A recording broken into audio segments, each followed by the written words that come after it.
Hey everyone, welcome to South Bay UX. It is March and we are on meetup number 34. Normally when we are in person, this is when we clap and cheer because running meetups is oh so much fun. But, oh, and also I got my script wrong. I just blew it, dang it. We also, when we're in person, meet up on the Google Cloud campus in beautiful Sunnyvale, California. But here I pick up where I left off.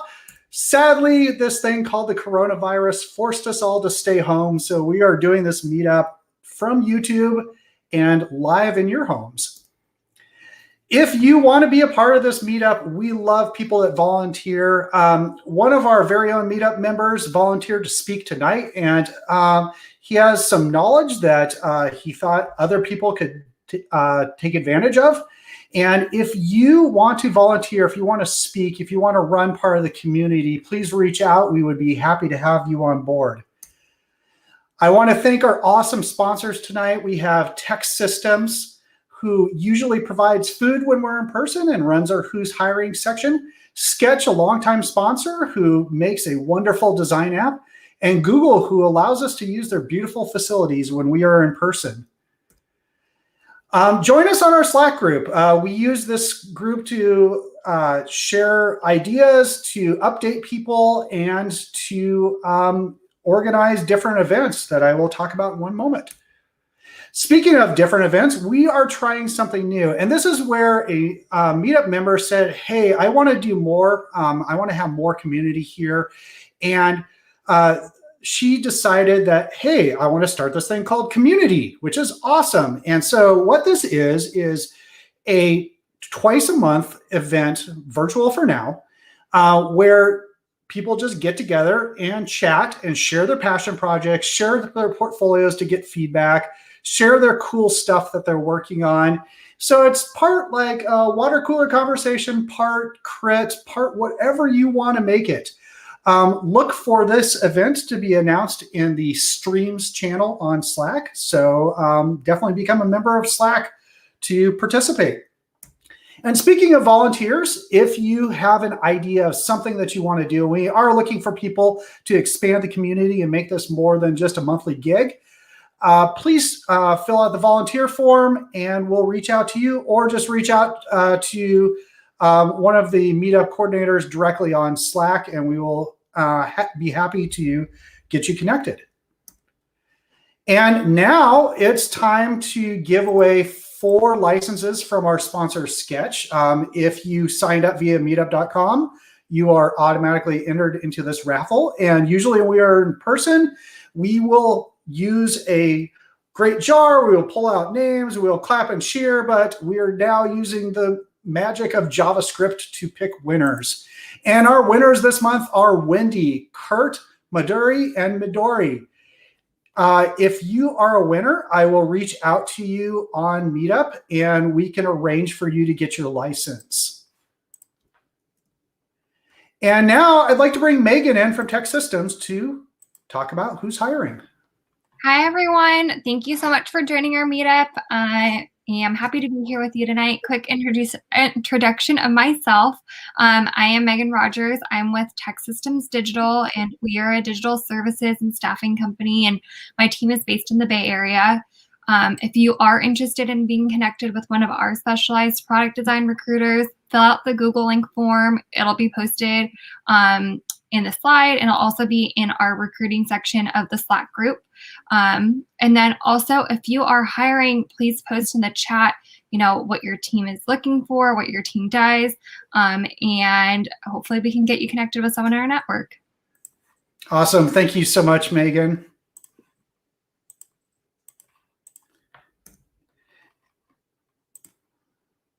And now I would like to bring on Kelly to talk about design at Google.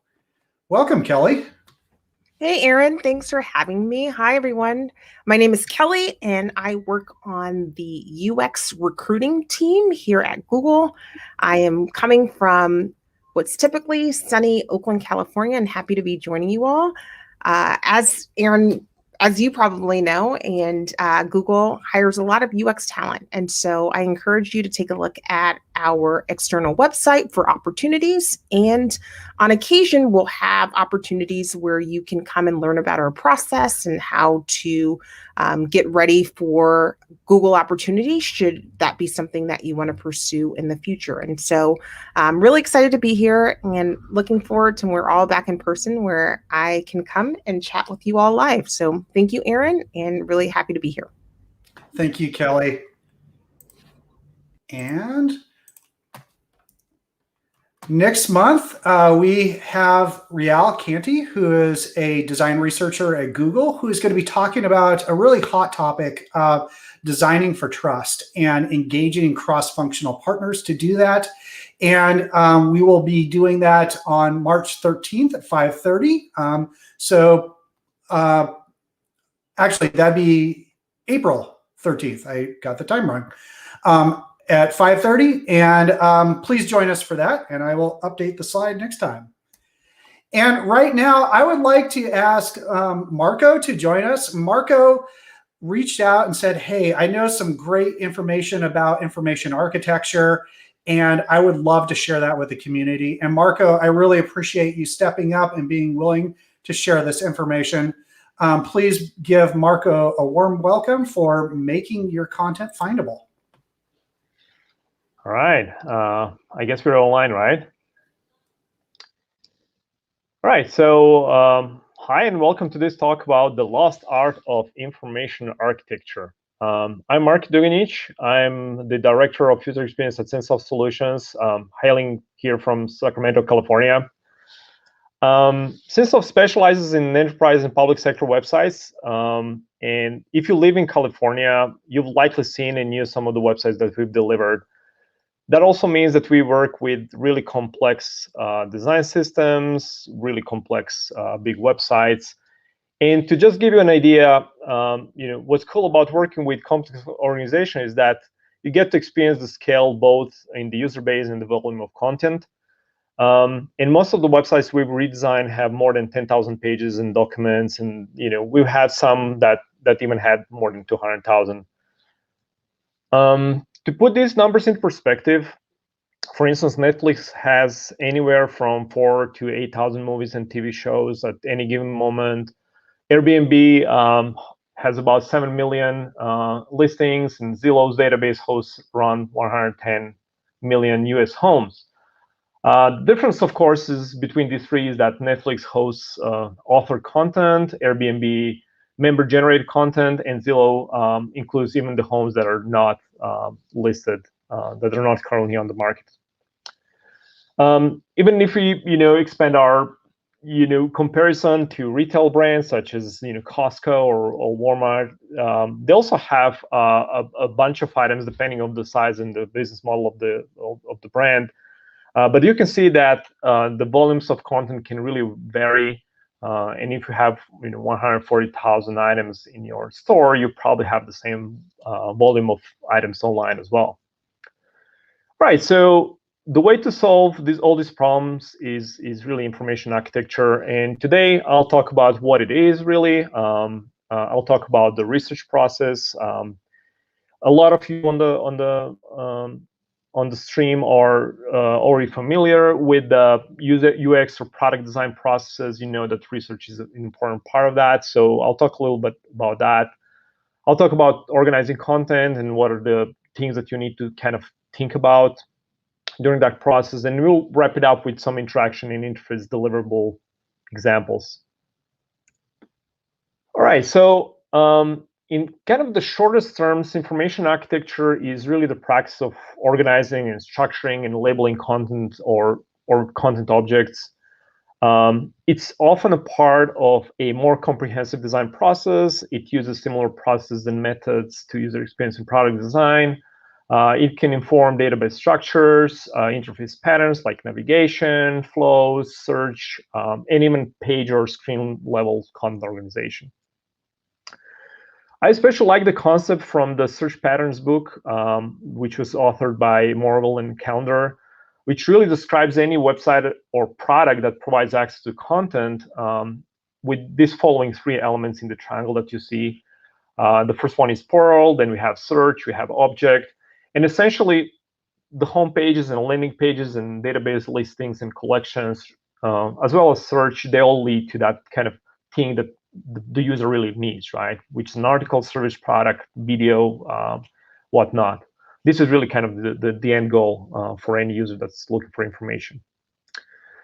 So whether we see IA, we see it in all kinds of digital products, websites, applications, video streaming services, entertainment platforms, business support, business development resources, government digital services, gig economy websites, education and instructional websites, Google search results or any product search results. And as you can see, the types of projects really include anything. And of course, a lot of information architecture really relates to websites and intranets and digital products, but it can be applied to different media libraries, computer file systems, home office binaries, if you will, or retail store aisles. Basically, anything that has a menu or some kind of need for advanced search can be improved with information architecture. As I said previously, it fits into popular design frameworks, which means that it can be integrated, and it usually is integrated into a broader design activity. So you're probably familiar with Double Diamond, design thinking, and design sprint. You can fit information architecture in any of these processes. You can do it along with UX/UI design. You can include it in the service design process. You can just apply it in isolation.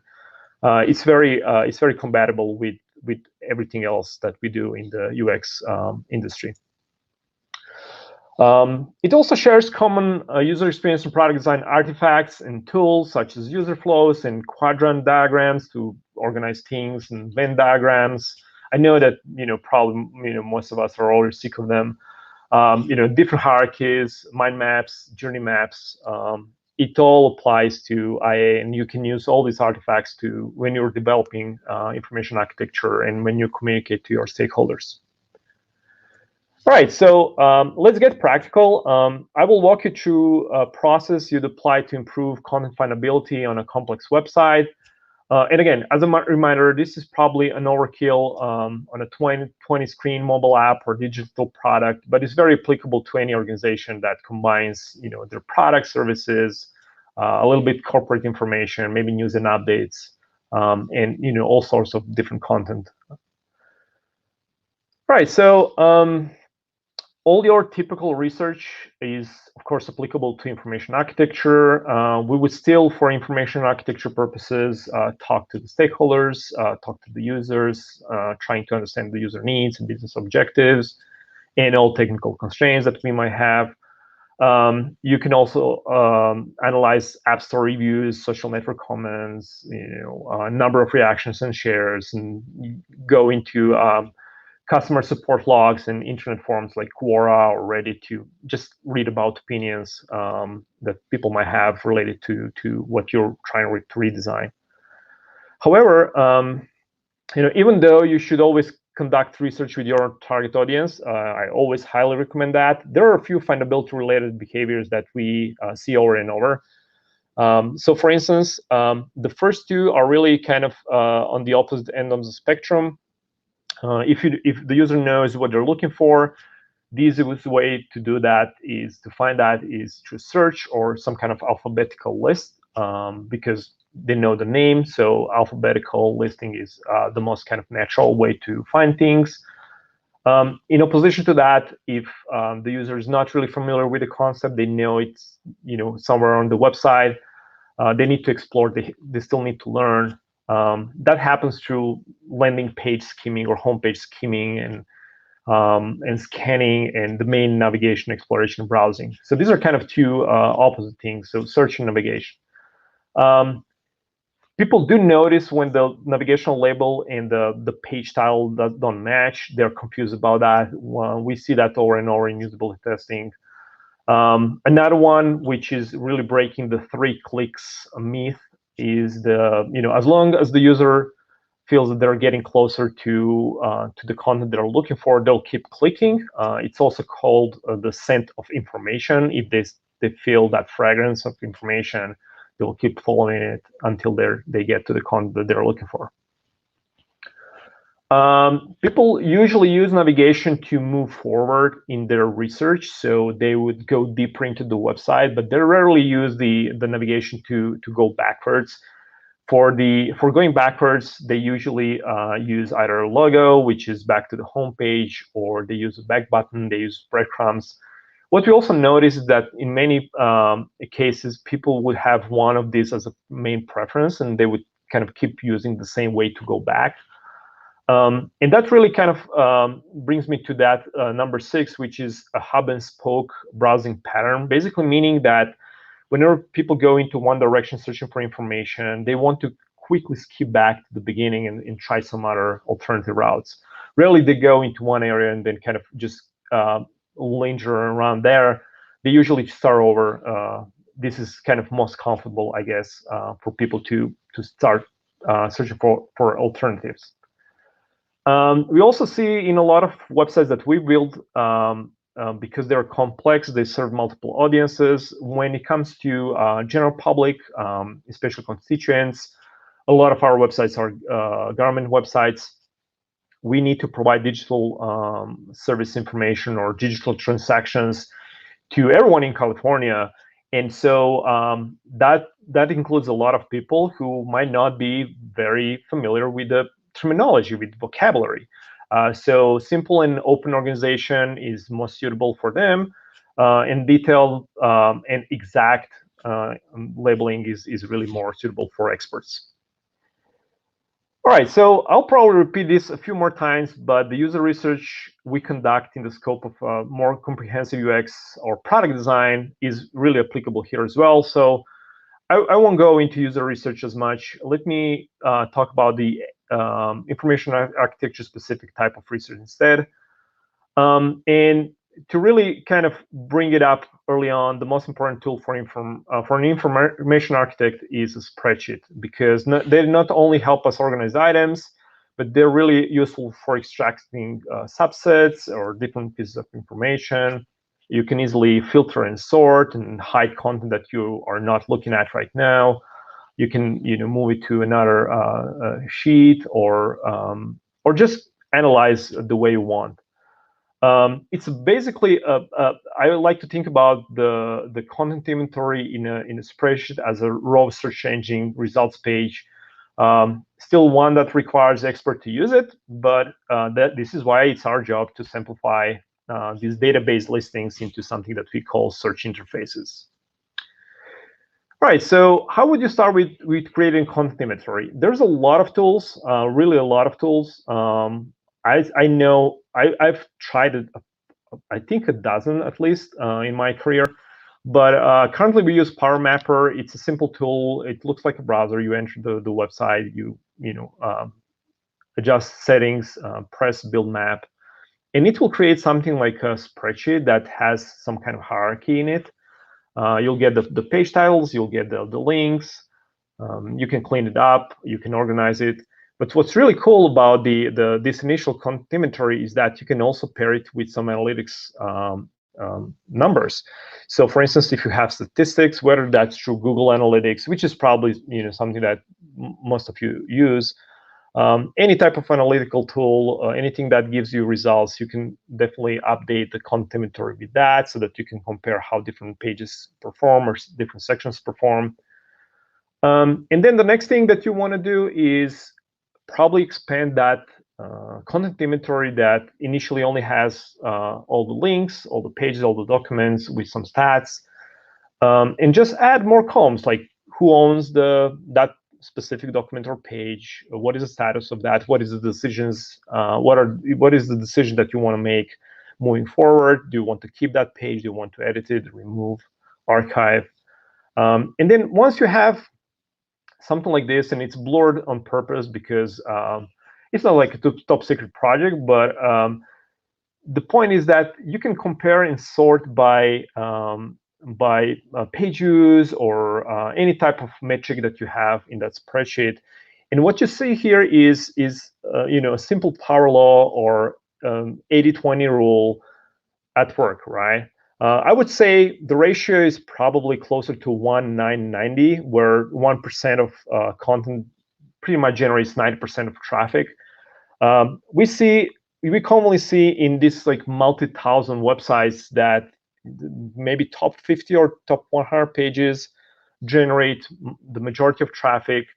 And this is really useful when you want to communicate to your stakeholders about the performance of the website, and especially if you have to scope something like content rewrite or content migration. It's always best to start with that, 1% of content that generates 90% of traffic, and then all the other decisions will be informed by that initial activity that you do with the top performing content.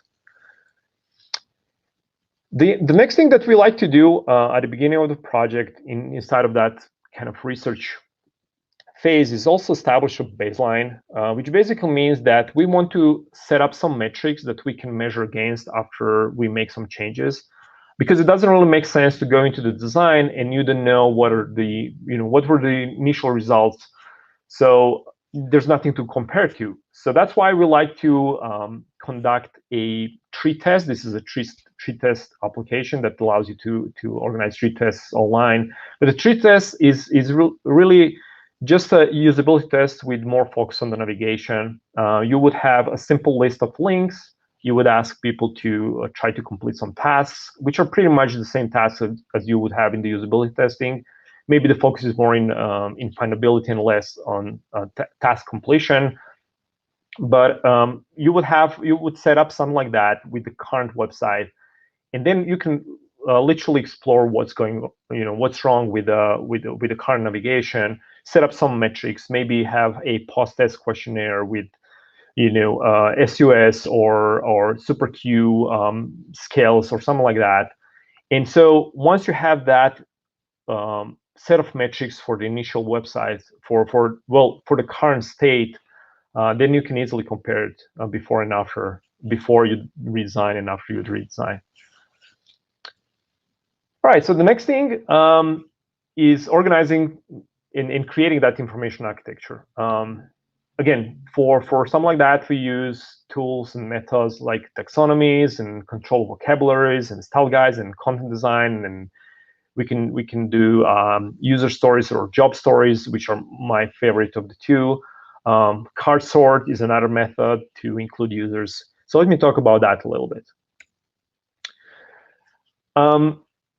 Before we really start organizing content, different objects in that triangle, if you remember from the beginning, it's really useful to clean up the objects themselves, especially if you start organizing multiple pages and you're creating some kind of navigation that has to, in most cases, match the title of the page. You want that title of the page to be self-explanatory, because when people look at the list of navigational items, and they cannot understand what the label actually is and what to expect after they click on it, that becomes a problem. So maybe you have a good concept of the content organization, but if the user doesn't understand what's behind that link, they'll have a difficulty trusting that this is the right choice. So you probably want to clean up the labels first before you engage users into organizing content. You can go to search logs. If you're in the Google Analytics ecosystem, there's a Search Console application which is separate from the default Google Analytics. It has been called Webmaster Tools, I think, in the past. It will provide you with a list of keywords. You'll see the frequency of use, and then if you see that people are using certain keywords to access your content, and the keywords have some kind of they're different from the actual page that people land on, that's your opportunity to align the two and improve a little bit. And then when you're looking at the app reviews and social network comments and customer support forums, just pay attention at how people really call the things that they discuss. So maybe you call something very complicated, in a very complicated a phrase or expression, or something that you have to use an acronym in kind of your internal conversation in the organization, but maybe people just call it in a different way. So these are all good sources to really learn about that and improve labeling. And the next thing, what you can also do is work with your content strategies or content designers or content people, or or person or team in your organization to really maybe take this opportunity to also create controlled vocabularies, which are really rules of a list of definitions and terms and expressions that you use on your website. So for a little bit more consistency, and maybe especially focus on something that you that people can really find only on your website. So you want to have that vocabulary really kind of sorted out. The next thing is style guides, which would take care of grammar and consistency and the way we say things, the way we communicate. And content design would go more specifically into how we create that intent with the page redesign, and how do we prioritize content, how we communicate, and to whom, and how we separate things, and how we name call to actions and that kind of stuff.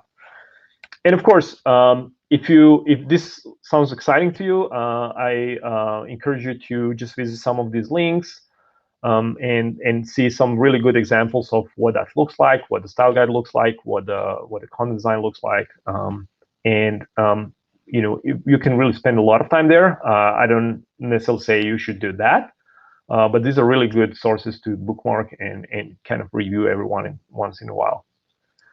All right, so assuming that we fixed the labeling, so now if we organize everything into these patterns and schemes, people will be able to understand that.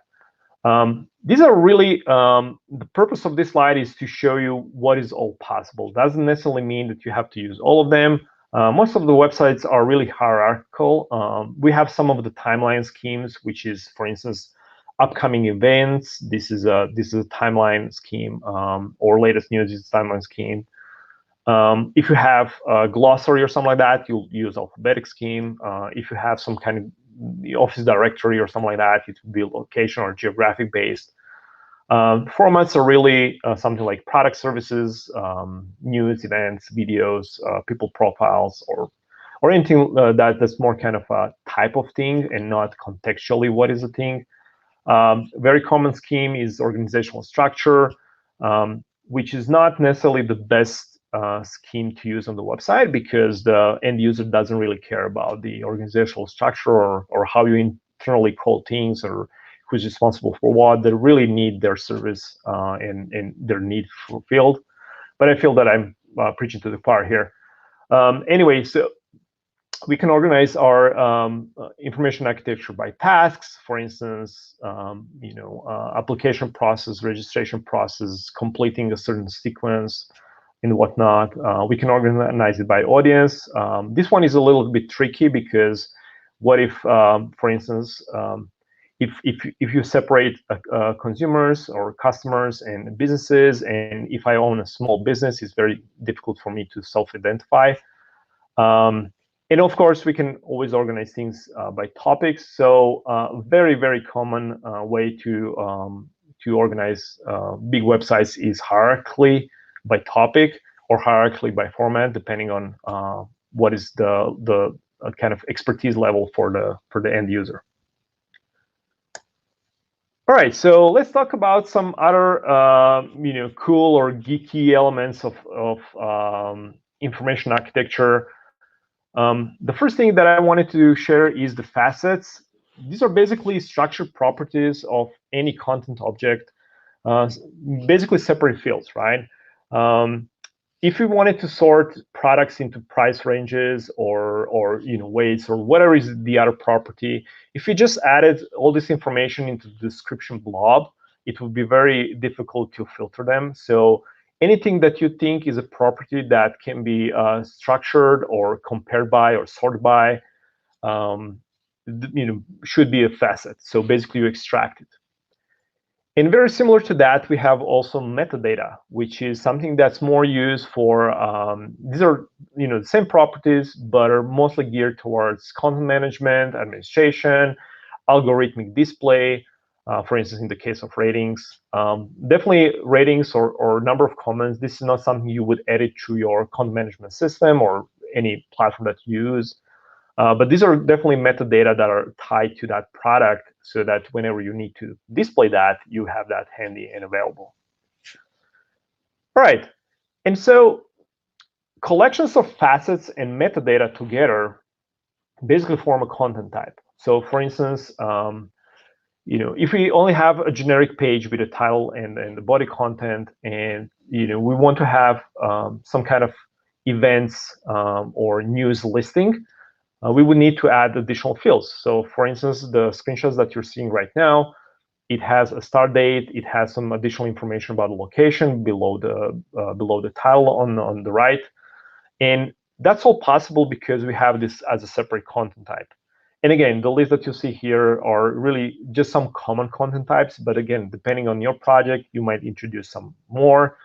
You can go as specific as separating documents into just different types of documents, or events into different types of events. But you would probably use something like taxonomy for that. And when it comes to taxonomy, even though that word might seem overwhelming and intimidating, it's really just a way to classify things, right? When we were developing taxonomies for websites, we really just observe what the content is, and we're trying to see patterns. So for instance, on a product website, you would probably have some brands and form factors for instance, for mobile phones to stay on the theme, in operating systems and departments where you can find that product. But for instance, for digital services, it can be something like managing your car, managing your apartment, managing your benefits, managing your healthcare, things like that. So we would just create different taxonomies and then list different categories under that. And that helps you tag all the content that you have on the website with these different categories. And the really important difference between taxonomy and maybe facets and metadata is that facets and metadata usually is used for something that you want to have consistently filled out for every item in the collection, while taxonomy is more discretionary. Not every object has to be tagged with things.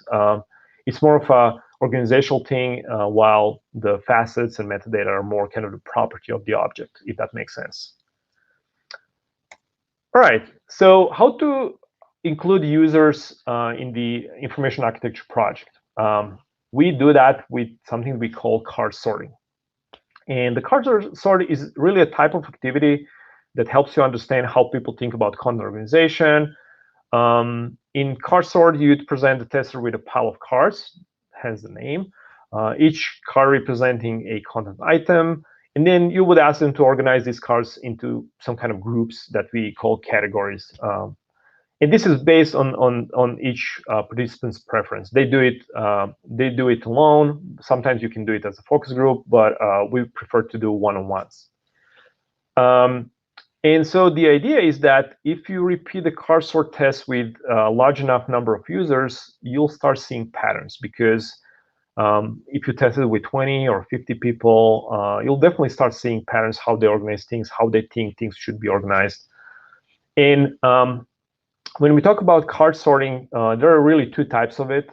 The open card sort is really nothing else than affinity mapping conducted by user. So they would just group things the way they think the objects should be grouped together. And because it's open, we don't really have any predefined categories. So once they organize all the cards into separate groups or categories, they get to name them. And this is how we learn about some of the labeling aspects of it and the way they call things. And in closed card sorting, this one is very useful for really validating the concept that you have. So for instance, if you know for sure that you'll have 5 links in the main navigation or 5 categories of something, you basically label these categories. But it's really not always possible. But I would say, like, almost every time people really struggle putting all the items that we give to them into these predefined categories. So almost always we would leave them an option to create separate categories and just label them the way they want. So it's a kind of a hybrid, but I think it works well because first, the user, we always have to be careful about the user and keep them safe and comfortable with the process. So this is the way to give them really some kind of exit strategy if they cannot fit the item into a predetermined category. But you also learn something about how they think and how they call things. If you have a really huge website, it's always good to just create a couple of sub-tests.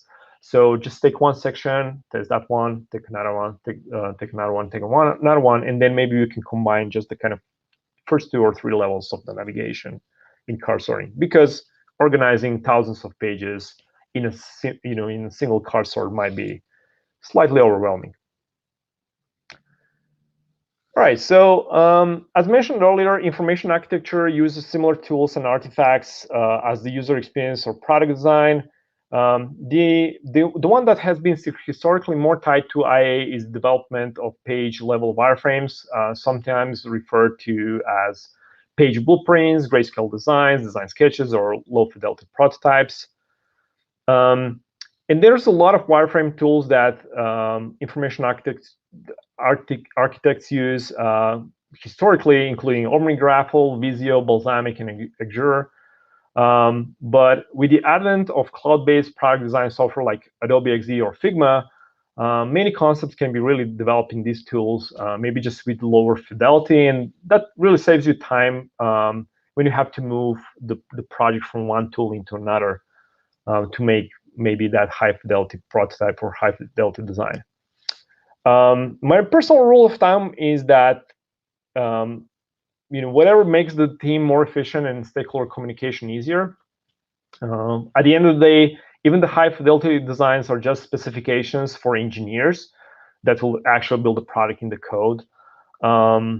But definitely low-fidelity tools work well for cross-functional collaboration, especially in new teams, because of the lower barrier of entry and the kind of more level playing field. You don't want to pair someone who doesn't have high-fidelity UI skills with someone who's really great at that. Obviously, the one that can produce something that's beautiful will have that advantage, which is not fair. Maybe it is, maybe it isn't. But one thing that always follows low fidelity is just bags of annotations and documentation. That's why I personally like to move into something that looks like more like a final product. And I've seen that with more experienced teams that know one another, that can really who already delivered a couple of projects together. Going to high fidelity and just kind of stitching it together really brings you very close to that kind of almost real thing that the end user might test or provide feedback on. Okay, as mentioned before, about benchmarking and validating concepts against the same metrics and same basically the same study that you conducted initially can help you validate how much progress you've made, right? And I think this is really important because otherwise it's really difficult to justify some of the decisions. The test and retest really helps you with stakeholder communication, especially if stakeholders are not hands-on on the project, especially if you just need to inform them about the progress. Basically, the only thing that they need to know in many cases is just like, is this better than what it was? And then, depending on the solutions that you created, the ideas that you have, the concepts that you have, you also might want to A/B test 2 different concepts to see which one performs better. Again, you would use the same tree test that you used in the beginning, and whatever was the study design in the beginning, you would apply the same thing here. But I'm telling you that because a very common dilemma in enterprise and government websites, especially this like heavy content-heavy website, is format versus topic classification scheme. So as I mentioned earlier, you can go with like news, events, product, services, which is a format classification scheme versus topic classification scheme. The difference is really in, let's say that you have categories of services, which could include UX design, search engine optimization, and website development, right? So these are your services. So in the format scheme, you would start with services and maybe products, et cetera, and then on the second level, you would introduce different types of services. In the topic classification scheme, you would maybe start with UX design, search engine optimization, website development as your topic, and then under each topic, you would then separate into maybe topical news, topical events, and services. In such cases, it's really worth testing both to see the difference between the two. In many cases, there's really not much difference at these first two levels, but I definitely recommend always test to make sure, because you know that us designers should really not assume anything. What's also worth comparing is two types of audiences. Again, try to identify your spectrum, your scale, and test it with someone who's really not very experienced with the topic that you're having on the website, with the whole matter on the website, and then also test it with practitioners and subject matter experts to really see what is the range and how different people use the website. This will definitely inform some of the decisions, and I'll talk about that in a minute, because experts and subject and practitioners they really know the subject matter. They have a way of organizing things, which is really kind of solidified in their mental model. They may need a different approach than someone who's really not familiar with what you have on the website, if that makes sense. All right, so this is the last big part. It's not that big though. So I'll quickly cover some of the examples of deliverables for information architecture project. Obviously, the first one is sitemaps. It's a very common deliverable. Many times they're perceived as a kind of full website navigation, but sometimes the sitemap and navigation differ. So the way you would organize content in the content management system and give permission to different organizational roles, for instance, one division can be responsible for news, another one for events, another one for services. Maybe that will determine your sitemap and the way the content is really kind of organized on that kind of low level. On the interface level, you might have some shortcuts. You might have popular services. You might have quick access toolbars, that kind of stuff that will maybe be slightly different in organization compared to the sitemap. And if you remember that content inventory from the beginning, the spreadsheet, well, the evolution of that spreadsheet basically results in the sitemap. So again, we made some decisions, and along the process from that content inventory, adding stats, adding ownership, adding some decisions, and then using that whole sitemap based on the main information architecture concept, removing and replacing things with one another, reordering, resorting, grouping together. Basically, the same spreadsheet becomes a sitemap with just a different order of things. Of course, looking at 10,000 lines in a spreadsheet is not very exciting for a stakeholder that might have 10 minutes of your time. So to communicate new information architecture, in addition to that detailed spreadsheet, we almost always create a high-level sitemap that is easier to look at and easier to understand, and just make these high-level decisions. And then we would separate maybe subsections that are owned by specific groups in the organization to just kind of look into more detail in their specific area. The next thing that's an IA deliverable is navigation patterns, and you all know about the navigation bar across the top. Sometimes this one serves as the main navigation for the website, and then the one in the sidebar is more of a kind of local navigation for the section. Sometimes we only use the sidebar and not the top bar, depending on your design and the complexity. Of course, you all know about the dropdowns and mega dropdowns. They can be very useful, but they can also grow in size so much that they become really difficult to use, especially on touch screens and mobile devices that have much smaller form factor. And especially because nowadays we always design and deliver website and develop websites that are usable on all screen sizes, right? Another navigation pattern that really is revitalized by the introduction of tablets and mobile phones is the accordions and tabs, because they save a lot of space. Imagine if you had a really long service description or instruction material or something like that, and it's really difficult to go over all of that stuff. Accordions really help you collapse and provide you with a nice kind of table of contents, and then when you hit that plus icon or the title itself, it expands and contracts. We use it a lot for step-by-step process instructions for digital government services. And we also use tabs for really providing some of the kind of exclusive options. If not all content is applicable to the certain user, we would separate it in tabs. Sometimes you use tabs to just separate different types of users, but you probably work with them, so you have some ideas of how that can be used. And the last pattern is really whole page navigation, which basically helps you create these landing pages that will drive the user deeper into the content. But what's really useful with the whole page navigation is that this block can have a title.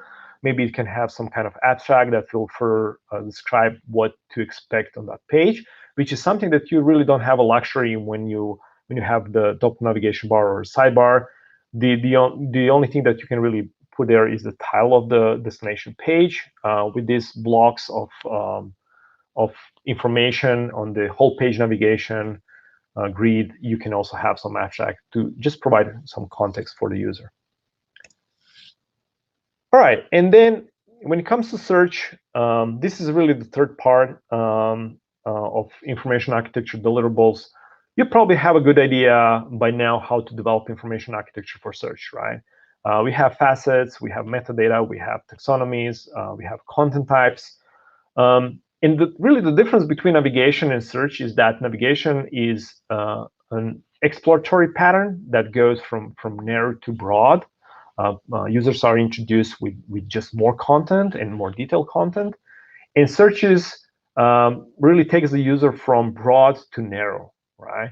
So unless you're really lucky to guess the keyword that will take you to where you need to go, you probably have some choices in the search results. And really filters help you narrow that down and decide and make these decisions. As probably you already know by just living in this internet age. In this search results example, you can see how taxonomy and facets and metadata come together.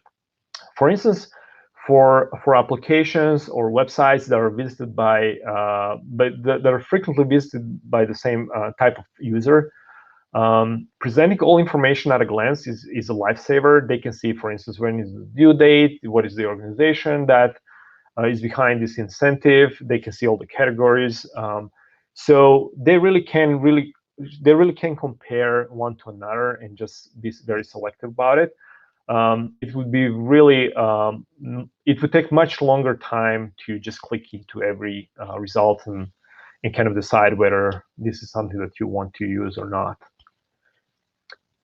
And this is it. We learned what is information architecture. It's really about that triangle of portal pages and search functionalities and the objects. So everything really leads to the object. We will learn about how to understand content, about content inventories, audits, and how you can really take that initial research document all the way to the final stages and create a sitemap.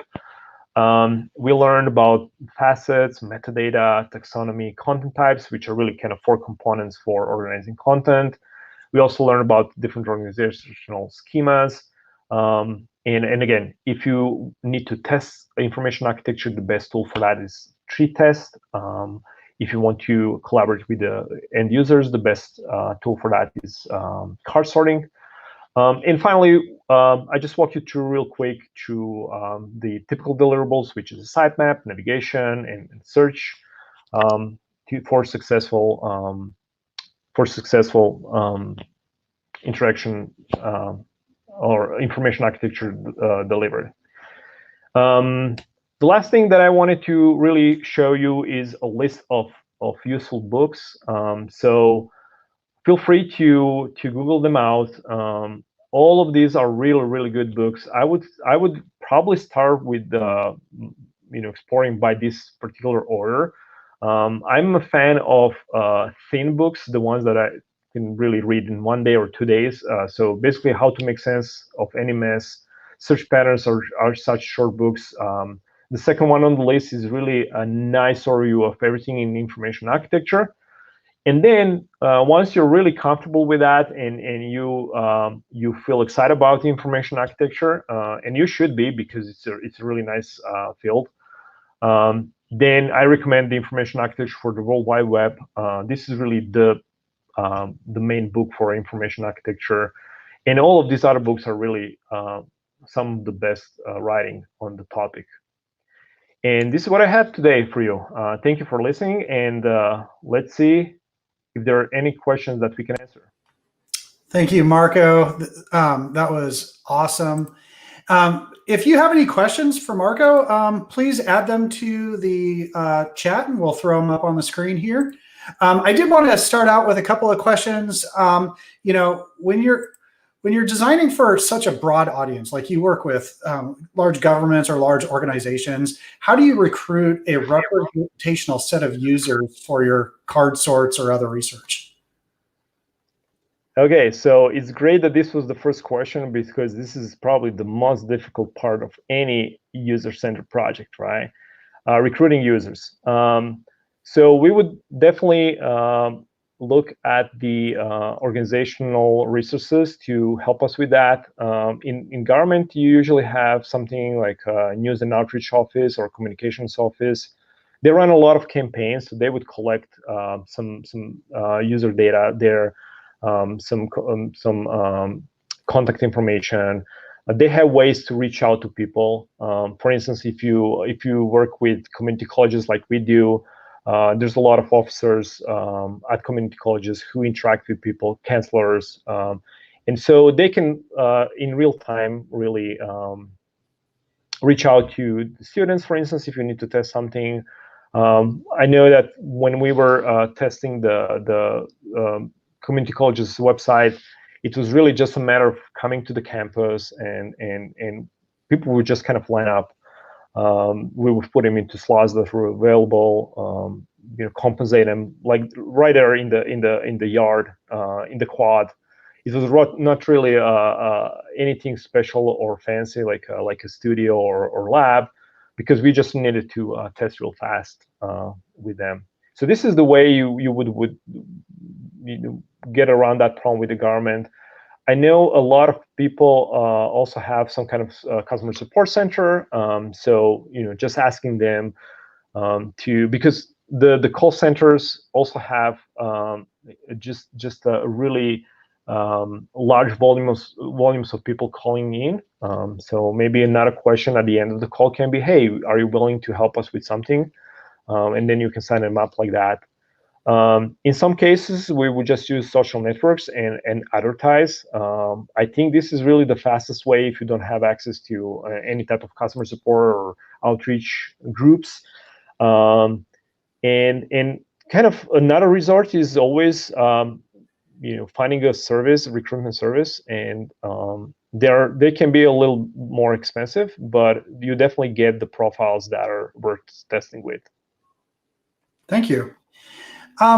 I wanted to ask about mental models. You brought this up briefly, but I wanted to dive into this a little bit more. How did the differences between maybe a stakeholder's mental model and a user's mental model affect how you approach an IA project? Okay, yeah, this is really exciting. The way I was taught about mental models is that really the organizational model is not a mental model. It's the way I call it, Liz, is conceptual model. So you have a concept. The organization has a concept how users see the world, right? And so really, in many cases, what you try to convince the organization is that the users see the world the way they see it, right? You cannot bend their arms and say, hey, no, this is not how it's supposed to work. It's just their life, and they have that mental model that they have. So it's really just finding different touch points. And if you imagine that my left hand is mental model for the user and the right hand is the conceptual model from the organization, really seeing how that can fit together, and if we can have these kind of ties better aligned. And sometimes sometimes the conversations are difficult, right? Because you have to inform them that the conceptual model really doesn't work. People don't understand things. People are confused.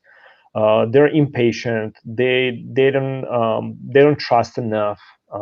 They have bad experiences from the past. So definitely thinking about that is something that is probably a part of every project, and definitely a conversation that we want to have early in the process. Thank you. Disha has a question. Hey, Marko, I wanted to know, how much time does it take to build the entire IA, and how much time to invest, and who exactly to involve in a team while making it? All right, thank you, Disha. This is a good question. I would say it depends on the volume of content, of course. I think that will be your first thing you want to look at when you're estimating the timeline. Another factor is, of course, stakeholder availability, and if you need some kind of technical support to generate maps or to have access to a certain document, media depository, or something like that. But let's say that this all goes smoothly. I would say typically you would probably spend like 4 to 8 weeks for something of the size that I just discussed, about 10,000 pages.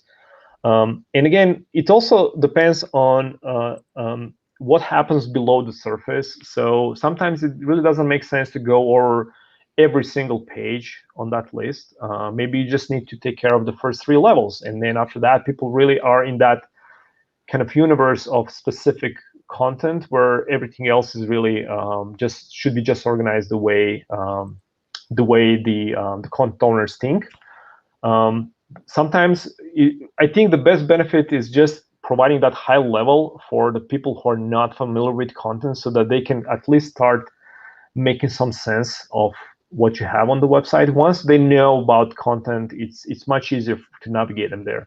So that will also probably determine your scope. I would say look at the problem at hand, try to understand what is the project desired outcome, and start from there. But I would say 4 to 8 weeks for a kind of decent sized project. When it comes to team members, you probably want to have content owners lined up. You want to have communications person who maybe has a style guide to help you with that as well. And basically any decision maker. I think for any web design project, sorting out navigation is really like 90% of the project. It's almost it's something that almost everyone and anyone in the organization really cares about. Awesome. Laura has a question. Do you have any tips or advice for dealing with internal facing content, like content just used by employees that's not customer facing? Yeah, Laura, that's also a great question. So we had that in a couple of intranet projects that we redesigned. I think it's the same approach, right? So even though they're employees, you just approach them as users. Really, when it comes to the process, there's really no difference. I think the thing that's maybe slightly more challenging is that internally, I think the HR usually stands behind the intranet projects, and then IT, and then all these different user groups really need one single decision maker that will probably be able to make decisions when there's a tight situation. And also, I think what we also see with content migrations is that people really don't have that time allocated to participate in the project. So that has to be articulated from the get-go, that they will have to spend some time with the project, or participating, or testing, or doing all these card sorting exercises or tree tests, etc., etc. But I wouldn't say the process is much different. Is just approaching the employees as users is the way to go.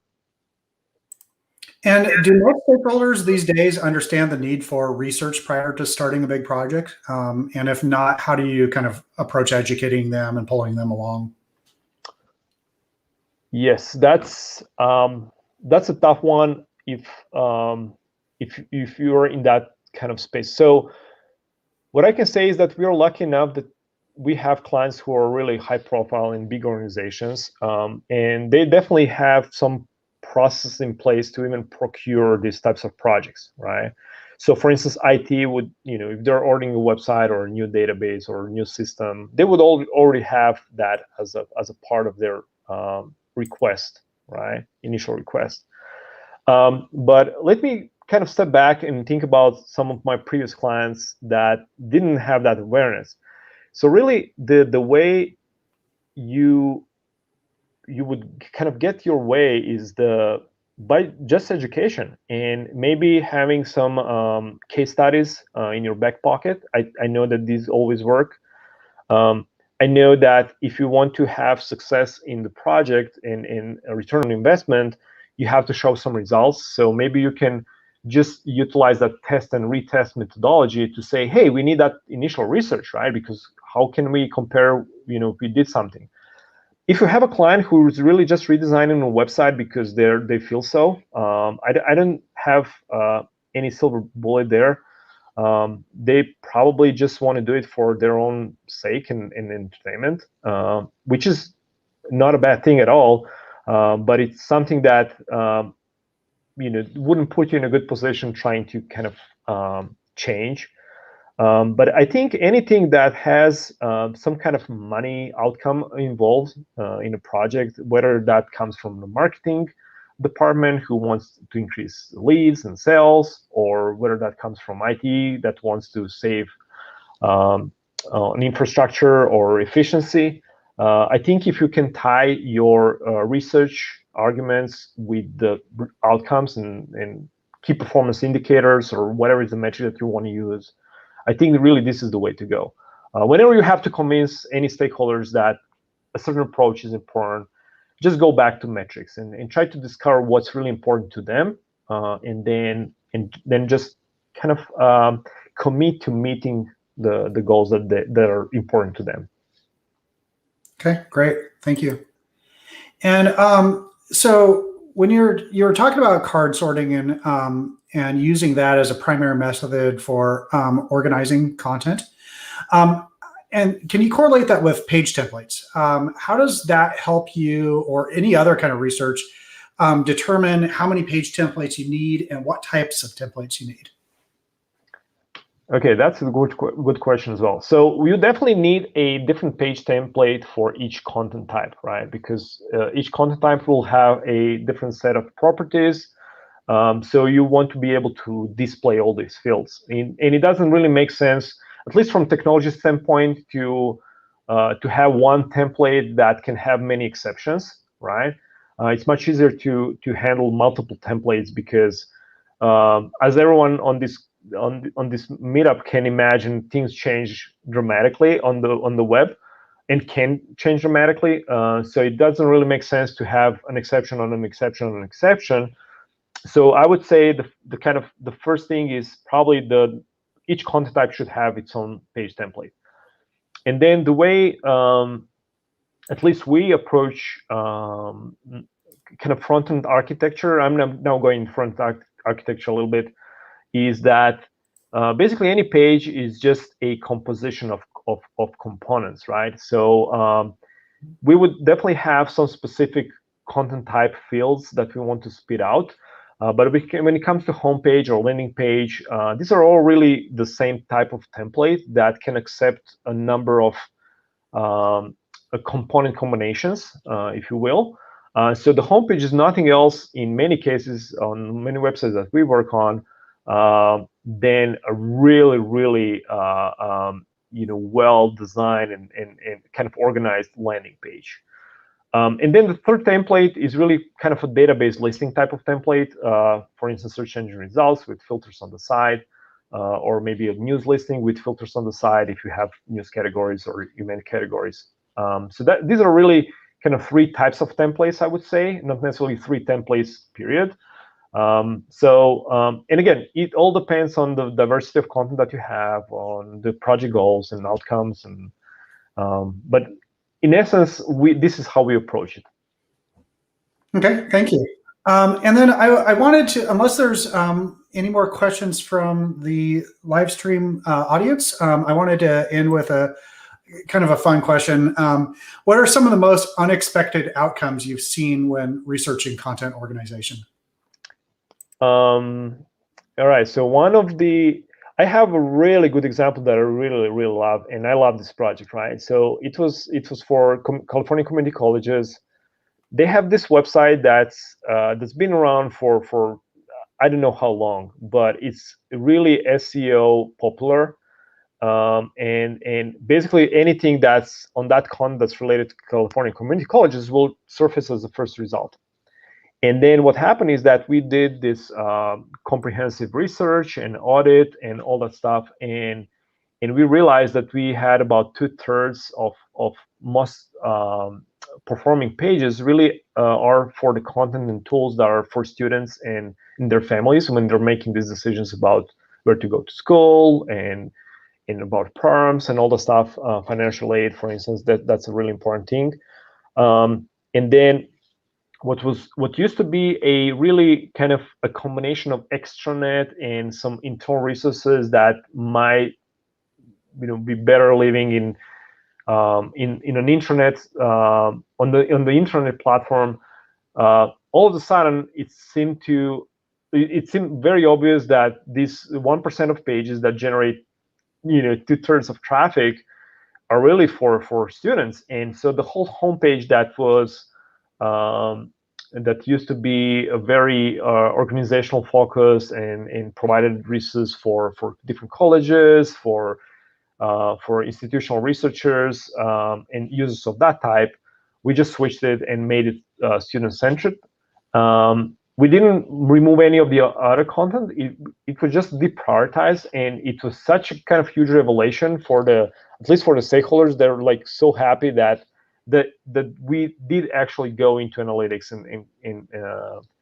and research all these things and aspects, and realized on time that this is the way we should go, instead of keeping it very academic and very kind of internally focused. That's really cool. Marko, I want to thank you for your talk tonight. If you want to get in touch with Marko, there is his contact information, and please join us next month for Real Canty. Join our Slack group and learn about community. And thank you for joining us tonight. Bye. Thank you for